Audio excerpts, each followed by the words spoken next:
Hi, this is Kathy Sadlier-Fiol, and what I'm doing today is my week 1, task 1, and this is my first 45-minute session. What I'm going to be doing is typing in today why teachers don't use technology in the classroom. And I'm going to see what information out there that I can find. So this first one looks interesting, from Education Rethink. So I think I'll go in here and take a look and see what it has to say.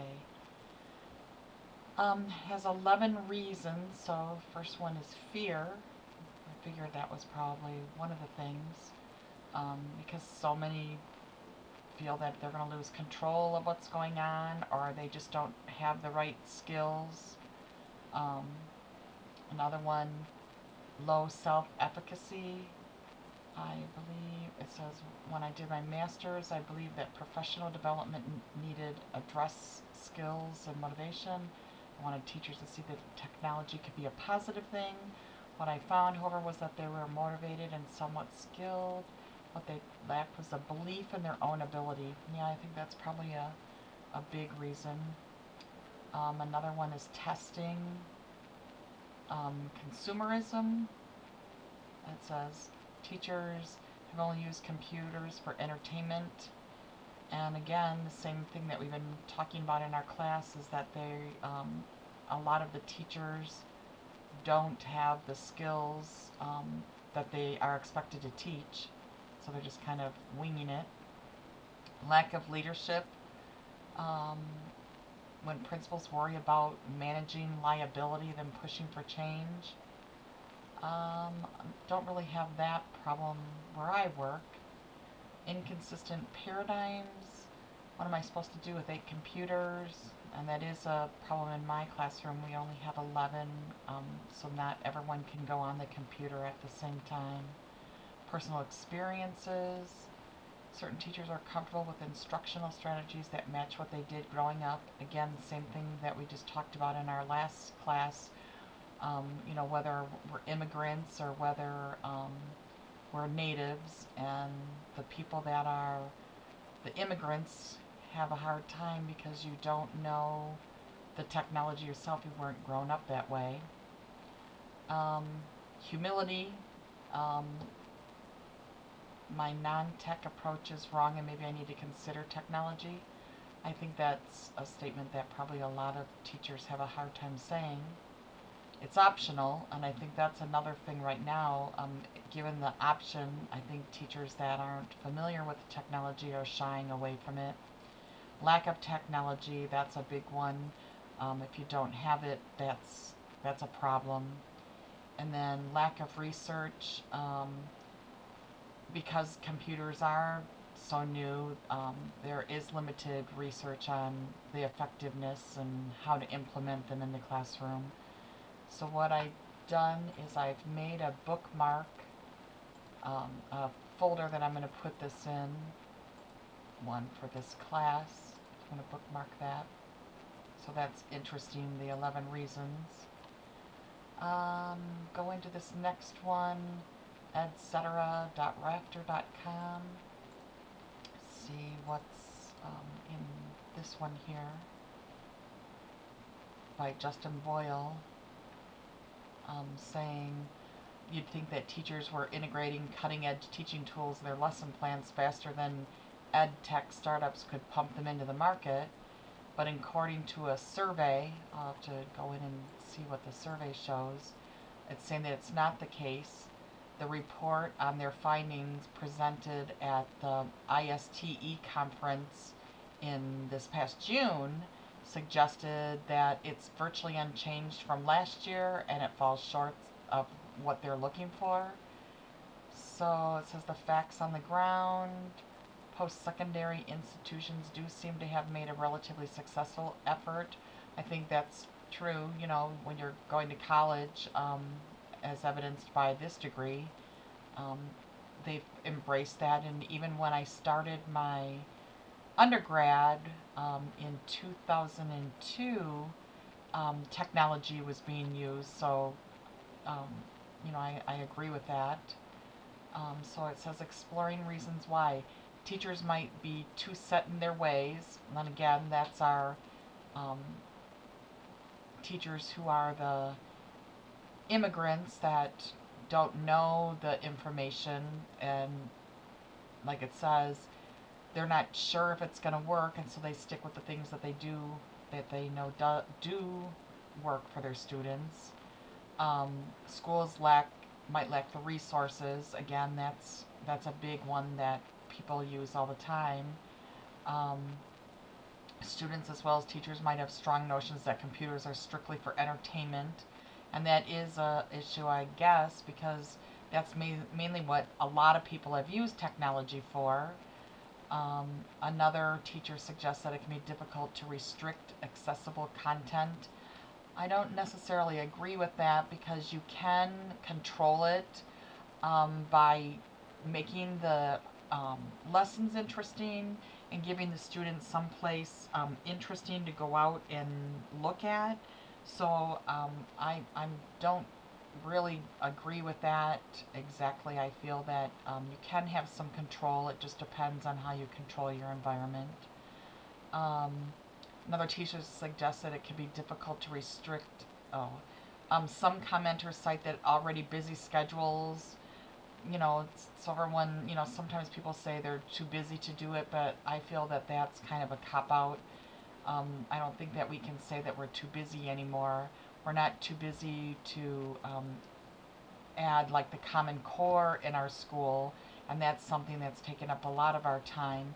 So I don't really think that we can say that's something that's going to have a huge impact on our students um, later in their education and also in their real world. I don't really think that it's a valid point to say that we're just going to ignore that. Um, let's see, it says education, the bottom line, raises more questions than it answers, and I think that that's a problem right now because technology being so new, that I think that happens a lot of time.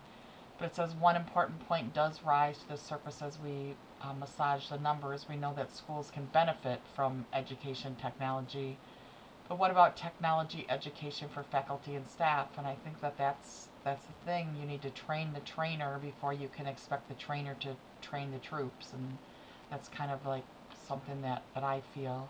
I'm going to bookmark this because I might want to go back to this one again. So I'm going to bookmark that. I want to go look at the survey. Let's see. Where does it have?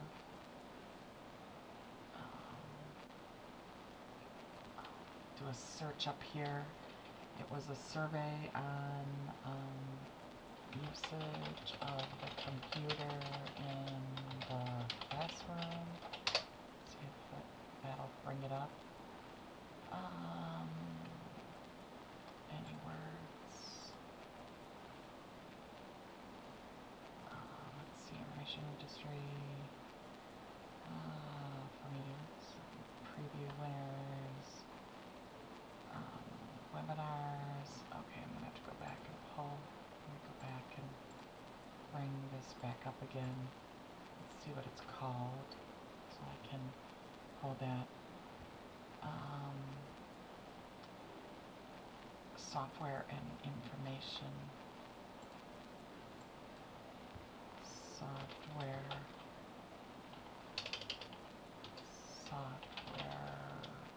results, maybe something like that.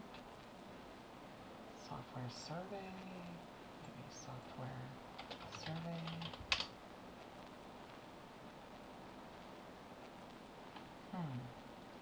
Doesn't seem to want to come up. And if I just click right on it from that screen instead of right clicking, and see if it can pull it up there.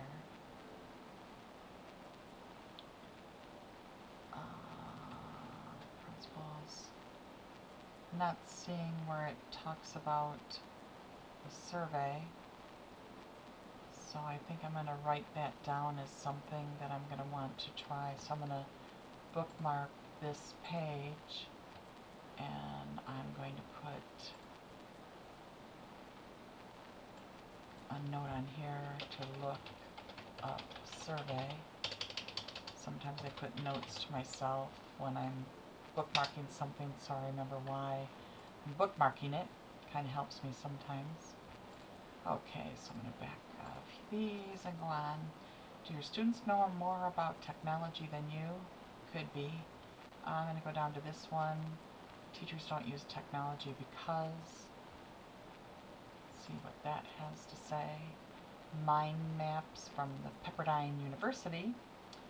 Teachers don't use technology because classroom technology is just too old. Wow. That's amazing that they would say that it's too old.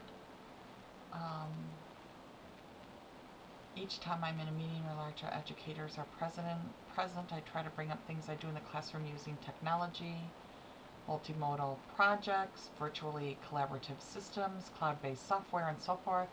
I find that these efforts cause my teaching to be more relevant, students to be more willingly engaged, which I can attest to that, and grading to be far easier for me. But the same defenses repeatedly claimed our computers are just too old. There's not enough computer technology at our school. There's no way I can afford to take time out of learning all this new stuff that probably doesn't work anyway. Okay, so here we go. We've got some myths. Myth number 1, schools don't spend enough on technology, so how can you expect teachers to incorporate technology in their lesson plans? One of the things that I've done, because I don't have enough in my classroom, I use that as a time when I'm doing centers, and so I'm working with some of the students while some students are on a computer. I also kind of use it, where I have like 2 or 3 different things that the students have to do. That way they're on the computer part of the time, but then there's things that they have to do when they're not on the computer. I also just always have a couple computers that I just send students to when they get done with their work. So I always have like a couple that are being used all the time. I try to do a rotation where like every Monday I've got certain students that go on to a couple different websites. So even though you don't have a lot of technology, there still are ways that you can work around that. That's one of the things that I've done.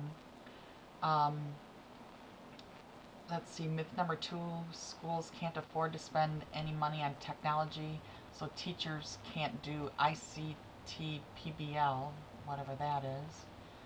It says that that's false. There's a myriad of low-cost technology components that can be used very effectively, and there are a host of options for teachers, which I agree.